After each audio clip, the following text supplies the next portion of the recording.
many of you know, tonight is the first melding of Rumpus and Ziziva, which is why you see Oscar Villalon on the stage with me. Oscar is the new managing editor of Ziziva. Sure. And that was his wife who just brought him a beer. Yeah. Very dubious. A very dubious thing. Dangerous. Dangerous, one would say. You know? Because the Rumpus and Ziziva has a history when it comes to drinks. You know what, Stephen? This is so refreshing. Yes, it just reminds me of a night long, long ago. I wish I could just like splash this all over my chest.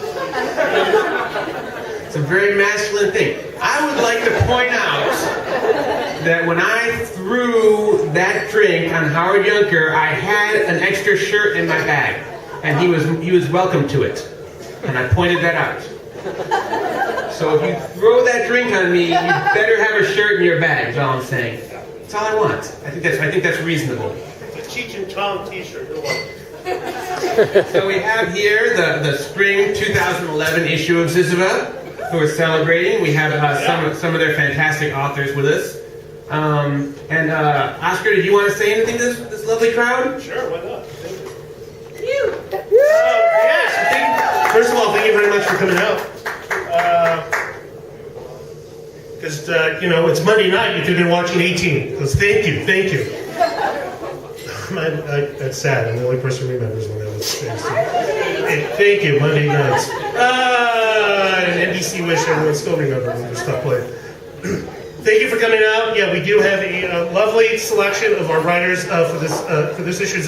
By the way, it just as it so happens, Stephen Elliott is actually one of the writers in this. Yes, but he's not going to read a damn thing, or he might. We have with us all the way from Portland. Matthew Dickman.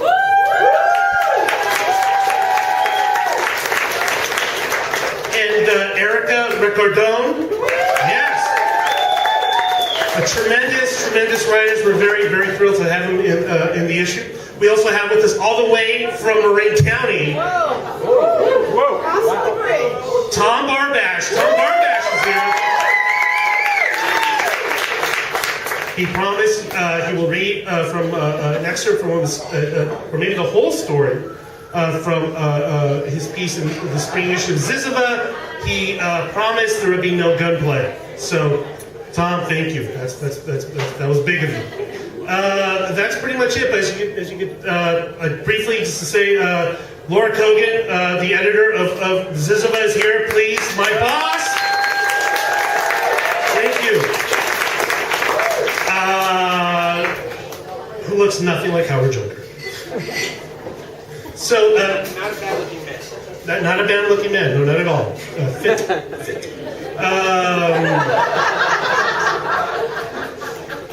We are very happy to be able to try to do something with an incredible journal that's been around for 25 years. Now going on its 26th year, and an institution in the Bay Area, if ever there was one. And we're very happy to be given the reins, so to speak, to Ziziva. Thank you for coming out. That's huge for us. What we're trying to do is build up support within the community for this fantastic journal. Hopefully you will avail yourself. We brought like 5 copies or something. And they're in the back there, though. Get them while you can, because what happens with us, it's very funny. The ones we don't sell, we just set on fire. So... That's right. So they're instant collector items. They're in the back. If you want to get one, please do. Thank you. And I think that's pretty much all I have. Big hand for Oscar Villalon.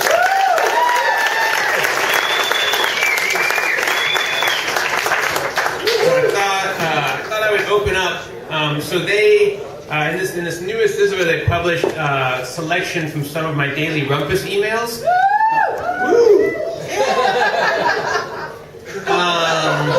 And so I'm just going to read a little tiny bit from that. I don't know when I sent this email, but it's a good one to read today in particular. I praised her on her text. I said, "So much rejection in so few words." She responded, "Concise." And at first I thought it was spelled wrong. And maybe I thought that because of the time she'd cut possession into my side, or because I was imagining skyscrapers upside down, submerged underwater. I looked up the definition of the word. I said her usage, I said her message wasn't really concise. Not if you think about it, which is what I've been doing, separating her sentences into words, the words into letters. It's so easy in a text to misplace a comma or an apostrophe. Then I searched my memory for context. I remembered a documentary about the Grand Canyon. It was formed 5.5 million years ago, much more recently than we had thought. Originally it was a lake. Then the Colorado River came into the lake carrying sediment and killing the fish. The stone was soft and there was a series of massive landslides. All of this aided and abetted by volcanic eruptions that formed temporary lava dams more than 1,000 feet high and created lakes more than 100 miles long.